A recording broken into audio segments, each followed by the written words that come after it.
Hello दोस्तों, मेरा नाम सुप्रीत और चैनल का नाम स्टडी विद सुप्रीत। आज मैं बिल्कुल सबसे अलग टॉपिक लेके आया हूँ जिसका नाम है रेखाएं एवं कोण।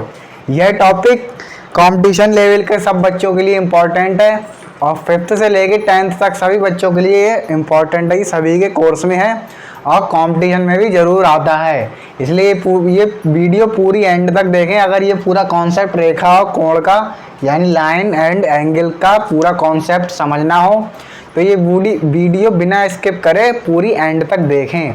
इसलिए अगर वीडियो अच्छी लगे फिर लाइक करें, शेयर करें और चैनल को सब्सक्राइब करना ना भूलें। नए हो तो आज जैसे पुराने हैं वो दोबारा ना करें वरना अनसब्सक्राइब हो जाएगा। तो चलो शुरू करते हैं। रेखा एवं कोण में क्या है? तो रेखा एवं कोण में डेफिनेशन आते हैं पहले, फिर उसके बाद कॉन्सेप्ट आएगा, क्योंकि अगर हमें डेफिनेशन ही नहीं पता होगी तो कॉन्सेप्ट का क्या करेंगे। तो रेखा एवं कोण में पहली डेफिनेशन आती है बिंदु की। ये ऐसे एक पॉइंट बना देते हैं, इसे कहते हैं बिंदु। तो बिंदु होता क्या है?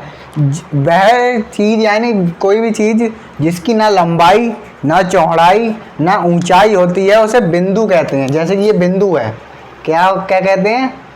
जिसकी ना लंबाई ना चौड़ाई ना ऊंचाई होती है उसे बिंदु कहते हैं। तो ना इसकी लंबाई है ना चौड़ाई है और ना ऊंचाई है तो इसे क्या कहते हैं? बिंदु कहते हैं। अब आती है बात रेखा की। रेखा क्या? रेखा। तो रेखा क्या होती है? जैसे रेखा चैप्टर का नाम ही है रेखा। तो रेखा होती क्या है? अनंत बिंदुओं से मिलकर जो बनता है उसे रेखा कहते हैं। जैसे कि ये क्या है? ये रेखा है, इसमें कई बिंदु हैं। जैसे कि ये बिंदु बिंदु बिंदु बिंदु बिंदु बिंदु बिंदु बिंदुओं से कई बिंदुओं से मिलकर एक जो रेखा बनती है इसे बोलते हैं रेखा। और रेखा को ऐसे लिखते हैं, क्या लिखते हैं? रेखा। एक सीधी लाइन खींच देंगे वो रेखा नहीं होगी, जब ये तीर बनाते हैं तब ये मानी जाती है रेखा। अब तीर का मतलब क्या होता है? तीर का मतलब ये होता है कि ये रेखा इधर अनंत तक जा रही है। कहाँ तक जा रही है? अनंत तक जा रही है। और ये तीर है, ये रेखा इधर अनंत तक जा रही है। ठीक है, समझ में आया होगा। अब तीसरा टॉपिक आता है रेखा खंड। क्या आता है? रेखा खंड। रेखा खंड क्या होता है? जैसे ये एक रेखा थी, ये क्या थी? पूरी रेखा। और इसमें हमने कोई दो बिंदु ले लिए। क्या ले लिए? ये दो बिंदु ले लिए। तो यहाँ से लेके यहाँ तक जो था उसे कहते हैं रेखा खंड। क्या कहते हैं? जो मतलब अगर रेखा को अगर सीमित कर दिया जाए, रेखा तो बिल्कुल अनंत तक होती है, अगर उस रेखा को दो बिंदुओं से सीमित कर दिया जाए तो उसे कहते हैं रेखा खंड। और जो पूरी अनंत तक जाती है लाइन उसे को कहते हैं रेखा। और बिंदु को इंग्लिश में बोलते हैं पॉइंट, रेखा को इंग्लिश में बोलते हैं लाइन और रेखा खंड को इंग्लिश में बोलते हैं लाइन सेगमेंट। अब आती है किरण। क्या आती है? किरण। किरण हमने सोचा होगा, देखा जैसे टॉर्च होती है, टॉर्च से हम रोशनी मारते हैं उसे बोलते हैं किरण जो जा रही है। तो टॉर्च में हम जो रोशनी मारते हैं, देखो जब हमने यहाँ से टॉर्च ली तो यहाँ हमारा एक निश्चित बिंदु है जहाँ से जा रही है, तो यानी एक निश्चित बिंदु है। अब टॉर्च की कोई लिमिट नहीं होती है, वो जहाँ आसमान में अगर छोड़ोगे तो कोई लिमिट नहीं है वो कहाँ तक जा रही होगी। तो यानी पहला साइड एक निश्चित स्थान से चालू होती है और दूसरी साइड अनंत तक जाती है, उसे कहते हैं रेखा। तो पहली एक बिंदु से स्टार्ट हुई और ये ख़त्म कहाँ पे होगी ये किसी को नहीं पता है, इसलिए हम इसे तीर से दिखा देते हैं। मतलब ये अनंत तक जाती है, इसे बोलते हैं किरण। तो इसे इंग्लिश में बोलते हैं रे। ये रेखा के चैप्टर की बेसिक परिभाषा थी। अब पहले कोण पे आते हैं। क्या आते हैं? कोण पे। अब देखते हैं कोण के बारे में। कोण कई प्रकार पहले होते हैं। कोण होता क्या है? दो रेखाएं अगर आपस में मिली हुई हैं तो उनके बीच में जो ढाल या जो गैप या कुछ भी कह लो, जो ढाल बन रहा होता है उसे कोण कहते हैं। जैसे कि ये रेखा है, दो रेखा हैं, ये यहाँ पे काट रही हैं, तो इन दोनों के बीच में जो कोण बन रहा हो, जो इन दोनों के बीच में जो जगह बच रही है, मतलब जो ढाल है यानी स्लोप है, उसे कहते हैं कोण। अब एक ये भी कोण है, लेकिन एक कोण और होता है, एक कोण ये भी होता है। ये हमेशा याद रखें, बच्चे कहीं कंफ्यूज हो जाते हैं। लेकिन दो रेखाओं के बीच में जो कोण बनता है उसे, जो दो रेखाओं के बीच में जो ढाल होता है उसे ही कोण कहते हैं। अब कोण कई प्रकार के होते हैं। क्या होते हैं? कोण कई प्रकार के होते हैं। पहला आता है न्यून कोण। क्या आता है? न्यून कोण। इसे इंग्लिश में बोलते हैं एक्यूट एंगल। क्या बोलते हैं? Acute angle. न्यून कोण होता क्या है? न्यून कोण वो कोण होता है जो 0 डिग्री से ज़्यादा, और मतलब कोई कोण होगा थीटा, मान लिया कुछ ए कोण मान लिया, क्या है? कोई कोण ए है, क्या है? कोई कोण ए है, तो न्यून कोण क्या होगा? न्यून कोण वो होगा जो 0 डिग्री से ज़्यादा और 90 डिग्री से कम। देखो लिखा है 0 डिग्री से ज़्यादा है ए, जो हमने माना है न्यून कोण, और 90 डिग्री से कम है, तो उसे कहते हैं न्यून कोण। इसका डायग्राम ऐसे करके बनता है, ठीक, ये है न्यून कोण। अब दूसरा आता है समकोण। क्या आता है? समकोण। न्यून कोण को इंग्लिश में बोलते हैं एक्यूट एंगल। अब समकोण क्या होता है? समकोण हमने मान लिया कोई बी है, समकोण वो होता है जो 90 डिग्री के बराबर होता है। समकोण क्या होता है? जो 90 डिग्री के बराबर होता है उसे समकोण कहते हैं। जैसे कि ये हो गया, ये जो है इसे बोलते हैं समकोण। क्या होते हैं ये? समकोण। जो 90 डिग्री का एंगल होता है उसे कहते हैं समकोण। अब तीसरा आता है अधिक कोण। क्या आता है? अधिक कोण। अब 0 से लेकर 90 तक आ गए, अब 90 से आ गई होगा, सबको समझ में आ रहा है। वैसे मान लिया हमने कोई सी है, क्या मान लिया? सी। तो वह कोण जो 90 डिग्री से ज़्यादा, जो ज़्यादा का साइन हो गया मतलब कौन? सी, और 180 डिग्री से कम होता है उसे अधिक कोण यानी सी कहते हैं। इसका डायग्राम ऐसे बनता है, ये कौन है? अधिक कोण है। ये कौन है? अधिक कोण है। अब चौथा आता है ऋजु कोण। क्या आता है? ऋजु कोण। ऋजु कोण क्या होता है? ऋजु कोण मान लिया कोई डी है, तो वह कोण जिसका मान 180 डिग्री होता है उसे ऋजु कोण कहते हैं। इसका डायग्राम ऐसे बनता है, बिल्कुल सीधा। ये है ऋजु कोण। क्या है ये? ऋजु कोण है। अब पांचवा आता है बृहत कोण। क्या आता है? बृहत कोण। अब बृहत कोण सबको आइडिया हो गया होगा, जब 0 से आ रहे हैं चलते हुए तो आइडिया हो गया। इसे मान लिया ई है कोई, तो वह कोण जो 180 डिग्री से ज़्यादा और 360 डिग्री से कम होता है उसे बृहत कोण कहते हैं। इसका डायग्राम यहाँ बना दे रहा हूँ, याद रखना। तो ये जो कोण है, ये देखो 180 से ज़्यादा चला गया और 300 डिग्री ये पूरा होता है, तो इसे बोलते हैं बृहत कोण। अब 6th नंबर आता है संपूर्ण कोण। क्या आता है? संपूर्ण कोण। संपूर्ण कोण क्या होता है? जब ये पूरा चक्कर लग जाता है। क्या लग जाता है? जब ये पूरा चक्कर लग जाता है तो उसे कहते हैं संपूर्ण कोण। इसका मान होता है 360 डिग्री। जैसे ये आधा चक्कर से कम लगा था, अगर इसे पूरा मिला दिया जाए तो ये क्या बन जाएगा? संपूर्ण कोण बन जाएगा। संपूर्ण कोण बन जाएगा। तो ये कोण की बात थी, ये बेसिक नॉलेज थी कोण की। क्या थी ये? कोण की बेसिक नॉलेज। अब जो मेन नॉलेज है, जो यानी पेपर में आती है, पेपर में आने को ये भी आ सकता है, लेकिन जो इम्पोर्टेंट है वो अब आता है। अब कोण आते हैं 2 तरीके के, जो मेन है, जो एग्जाम में आते हैं। पहला होता है पूरक कोण। पूरक कोण। पूरक कोण मतलब इंग्लिश में बोलते हैं कॉम्प्लीमेंट एंगल। कॉम्प्लीमेंट एंगल अपने आप लिख लेना। दूसरा आता है समपूरक कोण। क्या आता है?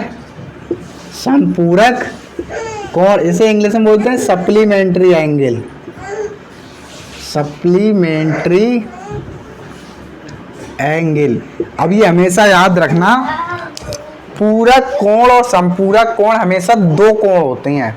मतलब पूरक कोण क्या होता है? ये 2 कोणों से मिलके बना होता है, और संपूरक कोण क्या होता है? ये भी 2 कोणों से मिलके बना होता है। अब आगे पूरक कोण और संपूरक कोण होता क्या है? पूरक कोण को समझते हैं पहले। ऐसे 2 कोण जिनका प्लस यानी योग यानी सम 90 डिग्री होता है उसे पूरक कोण कहते हैं। तो मान लिए कोई 2 कोण यानी ए और बी मान लिए, ए और बी, क्या बताया, ऐसे दो कोण जिनका प्लस सम यानी योग 90 डिग्री होता है उसे पूरा कोण कहते हैं। जैसे कि ए प्लस बी बराबर 90 डिग्री, तो इन दोनों को आपस में पूरा कोण कहते हैं। ए बी का पूरा कोण है और बी ए का पूरा कोण यानी कॉम्प्लीमेंट एंगल है। अब आता है संपूरक कोण। ऐसे दो कोण जिनका योग सम यानी प्लस 180 डिग्री होता है उन्हें संपूरक कोण कहते हैं। जैसे मान लीजिए संपूरक कोण भी x और y हैं, तो x प्लस y बराबर 180 डिग्री, तो इन्हें कहते हैं संपूरक कोण। x y का संपूरक कोण है और y x का संपूरक कोण है। अब क्वेश्चन कैसे आता है एग्जाम में? क्वेश्चन आता है कि 60 डिग्री का पूरा कोण बताओ। क्या बताओ? 60 डिग्री का पूरा कोण बताओ। अभी जो कोण दिया होता है उसे हम मान लेते हैं ए। क्या मान लेते हैं? ए।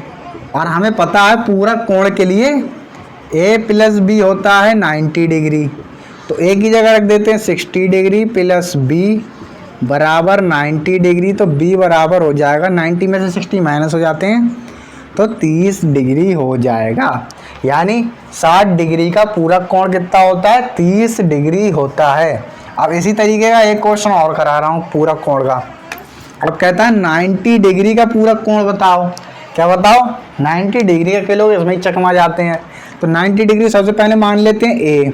क्या मान लिया? माना ए। हमें पता है अगर दो कोण है ए प्लस बी तो उनका अगर पूरा कोण होगा तो उनका प्लस 90 डिग्री होता है।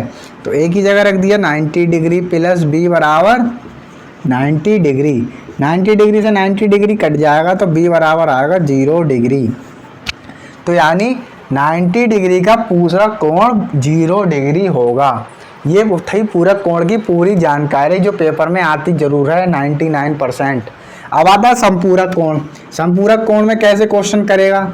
जैसे वही ले लिया 60 डिग्री का संपूरक कोण बताओ, तो सबसे पहले माना इसे ए। क्या माना? माना ए। और संपूरक कोण की कंडीशन हम जानते हैं क्या होता है, ए प्लस बी या एक्स प्लस वाई जो भी कह दो, है तो अचरी, तो क्या होता है तो चर। ए प्लस बी बराबर कितना होता है? 180 डिग्री, तो ए हमें दिया है 60 डिग्री प्लस बी बराबर 180 डिग्री, तो बी बराबर 180 में से 60 माइनस हो जाएगा तो कितना आ जाएगा? 120 डिग्री। तो यानी 60 डिग्री का संपूरक कोण क्या होगा? 180 डिग्री होगा। एक क्वेश्चन और लेते हैं इस पे। एक क्वेश्चन और लिया कि 0 डिग्री का संपूरक कोण बताओ। तो मैंने क्या बताया, जो सबसे पहले मानते हैं उसे पहले मानते हैं ए। क्या मानते हैं? ए मान लो, एक्स मान लो, जो ही मान लो। और हम प्रॉपर्टी पता है संपूरक कोण के लिए दोनों कोणों का योग 180 होता है, तो ए की जगह रख दिया 0 डिग्री प्लस बी बराबर 180 डिग्री। तो 0 डिग्री 180 में से माइनस हो जाएगा तो बी बराबर कितना आ जाएगा? 180 डिग्री। तो यानी 0 डिग्री का पूरा संपूरक कोण 180 डिग्री और 180 डिग्री का संपूरक कोण 0 डिग्री।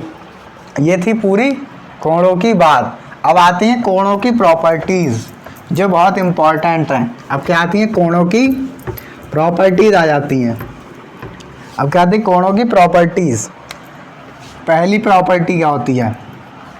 एक लाइन पे चाहे कितनी भी लाइन काट दें, जैसे एक लाइन ये है, इसे चाहे कितनी भी लाइन काट दें ऐसे करके, क्या एक लाइन सीधी लाइन पे कितनी भी लाइन काट दें, इसमें कितने कोण बनना है? एक कोण, दो कोण, तीन कोण, चार कोण।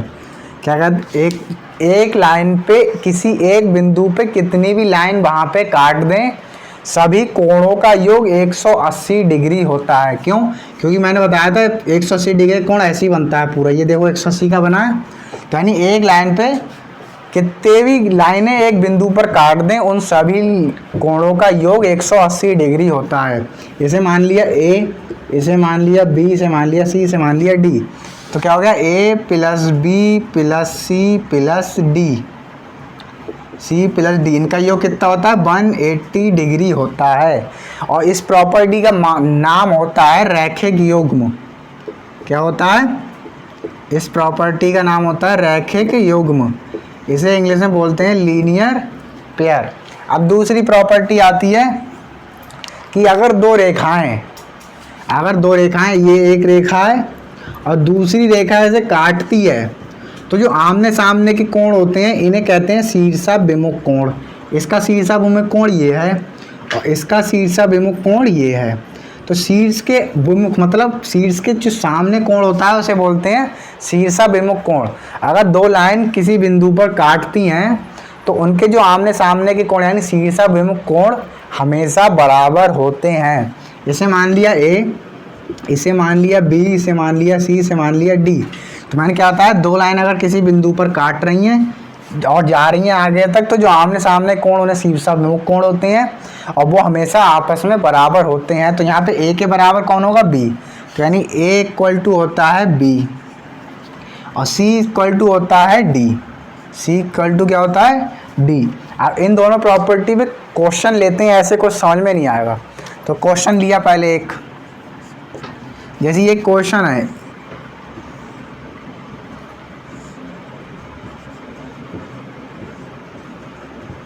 ये क्वेश्चन दे दिया कि ये कोण 120 डिग्री है, ये कोण x डिग्री है, तो x का मान बताओ।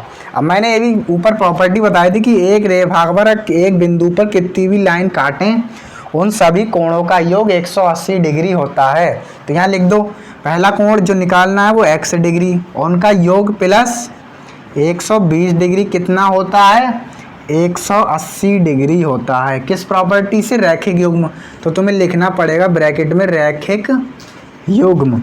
तो यहाँ से निकल आएगा x डिग्री बराबर 180 डिग्री माइनस 120 डिग्री, तो x बराबर 60 डिग्री। तो ये पहली प्रॉपर्टी का यूज़ हो गया। अब एक क्वेश्चन और लेते हैं जिसमें दूसरी प्रॉपर्टी लग रही हो। दूसरा क्वेश्चन लिया, जैसे ये लाइन जा रही है तो इसमें ये कोण है, क्या है, ये कोण है, इसका मान दिया है 60 डिग्री। तो तुमसे कह रहा है इस कोण का मान जो कि x डिग्री है वो बताओ। और मैंने बताया था जब दो लाइनें आपस में काटती हैं तो उनके आमने सामने के कोणों को कहते हैं शीर्षाभिमुख कोण, और जो कि शीर्षाभिमुख कोण हमेशा बराबर होते हैं। तो यहाँ पे क्या हो जाएगा, x डिग्री बराबर 60 डिग्री। क्यों, किस प्रॉपर्टी से, इस प्रॉपर्टी का नाम है शीर्षाभिमुख कोण। क्या नाम है इस प्रॉपर्टी का, शीर्षाभिमुख कोण। इंग्लिश में बोलते हैं इसे वर्टिकल अपोजिट एंगल। तो ये दोनों बराबर होगा, क्यों होगा, तो इस ब्रैकेट में लिखना पड़ेगा वर्टिकल अपोजिट एंगल। तो आशा करता हूँ कि ये दोनों प्रॉपर्टी समझ में आई होंगी। अब अगली प्रॉपर्टी की तरफ चलते हैं जो कि लास्ट प्रॉपर्टी है। किसकी है, रेखा एवं कोण की लास्ट प्रॉपर्टी। उस प्रॉपर्टी में देखो क्या होता है, सबसे पहले समांतर रेखाओं को समझना पड़ेगा। क्या समझना पड़ेगा, समांतर रेखाएं। समांतर रेखा होती क्या है, नाम से ही पता चल रहा होगा। समांतर, सम माने समान और अंतर माने अंतर, यानी ऐसी दो रेखाएं जिनके बीच का अंतर हर जगह समान होता है उसे समांतर रेखा यानी इंग्लिश में बोलते हैं पैरेलल लाइंस कहते हैं। तो एक रेखा ये है और एक रेखा ये है, तो इन दोनों के बीच का अंतर हर जगह जो समान होता है, यहाँ भी समान है, यहाँ भी समान है, यहाँ भी समान है, यहाँ भी समान है, तो इन्हें क्या बोलते हैं, समांतर रेखाएं। इसका एग्जाम्पल समझो तो होती है रेल की पटरी। क्या होती है, रेल की पटरी। रेल की पटरी जो होती है ऐसे करके बनी होती है, उसके बीच की दूरी हर जगह बराबर होती है, तभी उस पर ट्रेन चल पाती है। तो वो किसका उदाहरण, समांतर रेखाओं का उदाहरण है। तो समांतर रेखा क्या होती हैं, ऐसी दो रेखाएं जिनके बीच की दूरी हर जगह बराबर रहती है, समान रहती है, उन्हें समांतर रेखाएं कहते हैं। अब इसी से प्रॉपर्टी बनती है कोण की तीसरी प्रॉपर्टी बनती है। तीसरी प्रॉपर्टी बनती है जैसे दो समांतर रेखाएं हैं। क्या है, दो, ये देखो समांतर रेखाएं हैं, क्या होते हैं, ये मान लिया ये x है, ये मान लिया y है, तो ये दोनों x और y समांतर हैं। तो इसे लिखते कैसे हैं, जैसे x लिखा और y लिखा, तो समांतर का साइन होता है दो ऊपर डंडे। अगर ऐसे लगा देंगे तो ये होता है बराबर का, और ऐसे जब खड़ा कर देंगे तो ये बन जाता है समांतर का साइन।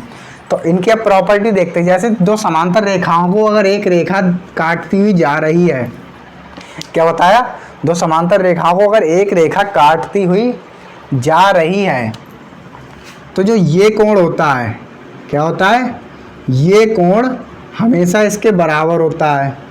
जो बाहर वाला जो ये कोण इसके हमेशा बराबर होता है। इन्हें कहते हैं संगत कोण। क्या कहते हैं, संगत कोण। इंग्लिश में बोलते हैं कॉरेस्पॉन्डिंग एंगल्स। और जो अंदर वाला कोण है वो हमेशा इस वाले कोण के बराबर होता है। क्या होता है, अंदर वाला कोण जो हमेशा इस वाले कोण के बराबर होता है।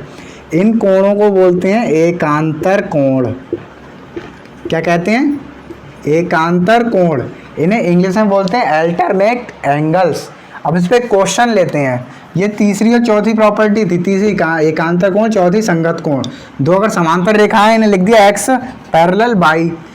अगर उन दोनों को एक रेखा काटती हुई जा रही है तो बाहर वाला कोण इस वाले कोण के बराबर होता है, इसे बोलते हैं संगत कोण। और जो ये अंदर से इधर वाला कोण और ये वाला कोण हमेशा बराबर होता है, इन्हें भी कहते हैं एकांतर कोण। और ये वाला कोण इस वाले कोण के बराबर होता है, इसे भी कहते हैं एकांतर कोण। ये वाला कोण इस वाले कोण के बराबर होता है, इसे भी कहते हैं संगत कोण। तो अब इस पर क्वेश्चन लेते हैं। क्या लेते हैं, क्वेश्चन। जैसे दो समांतर रेखाएं दे दी, ठीक है, दो समांतर रेखाएं हैं। अब कह दिया ये है 30 डिग्री। क्या है ये, 30 डिग्री। ये है x डिग्री, ये है y डिग्री, ये है z डिग्री। ये दिया 30 डिग्री। और इन सब के मान बताओ। क्या बताओ, इन सब के मान बताओ। इसे भी मान लेते हैं a, इसे मान लेते हैं a z degree, x degree, y degree. इसमें सारी प्रॉपर्टी जो मैंने अभी एंगल की कराई हैं ये सारी यूज हो जाएंगी। तो कह रहा ये 30 डिग्री दिया है और ये x और y समांतर हैं, तो ये इन चारों के मान बताओ। अब सबसे पहले देखते हैं 30। देखो दो रेखा यहाँ पे काट रही हैं। क्या काट रही हैं, दो रेखा काट रही हैं। और मैंने बताया था दो रेखा अगर काटती हैं तो उनके आमने सामने के कोणों को कहते हैं शीर्षाभिमुख कोण। तो ये और शीर्षाभिमुख कोण हमेशा बराबर होते हैं। तो एक बराबर कितना हो जाएगा, 30 डिग्री। पहला कोण निकल आया, कैसे, वर्टिकल अपोजिट एंगल। ठीक है, ये निकल आया। अब मैंने बताया था एक रेखा पर कितने भी, एक बिंदु पर कितनी भी लाइनें चली जाएं उन सभी कोणों का योग 180 डिग्री होता है। क्यों, लीनियर पेयर यानी रैखिक युग्म। तो z डिग्री प्लस 30 डिग्री बराबर होता है 180 डिग्री के। क्यों, रैखिक युग्म। तो z डिग्री बराबर 30, 150, 180 में से माइनस हो जाएगा तो क्या आ जाएगा, 150 डिग्री। तो ये भी निकल आया। ठीक। और मैंने अभी ये बताया था समांतर रेखाओं की प्रॉपर्टी में, ये वाला कोण इस वाले कोण के, ये वाला कोण इस वाले कोण के बराबर होता है। क्यों, क्योंकि संगत कोण यानी इंग्लिश में कॉरेस्पॉन्डिंग एंगल भी बोलते हैं। तो 22 डिग्री हो जाएगा बराबर किसके, 30 डिग्री के। क्यों, कॉरेस्पॉन्डिंग एंगल यानी संगत कोण के। और जो x डिग्री था ये भी z डिग्री के बराबर हो जाएगा। z डिग्री कितना आ गया, 150 डिग्री। क्यों, कॉरेस्पॉन्डिंग एंगल यानी संगत कोण। तो आज की वीडियो पूरी एक वीडियो मैंने बना दिया रेखाएं एवं कोण। ये कंपटीशन में बहुत आता है, जहां मैथ आती होगी। और 5th से लेके 10th क्लास तक तो ये इम्पोर्टेंट है ही, सबके पेपर में आता है। तो ये वीडियो पूरी रेखा एवं कोण की है, कुछ भी नहीं छूटा है, समझो। अगर वीडियो अच्छी लगी हो लाइक करें, शेयर करें, चैनल को सब्सक्राइब जरूर करें। धन्यवाद।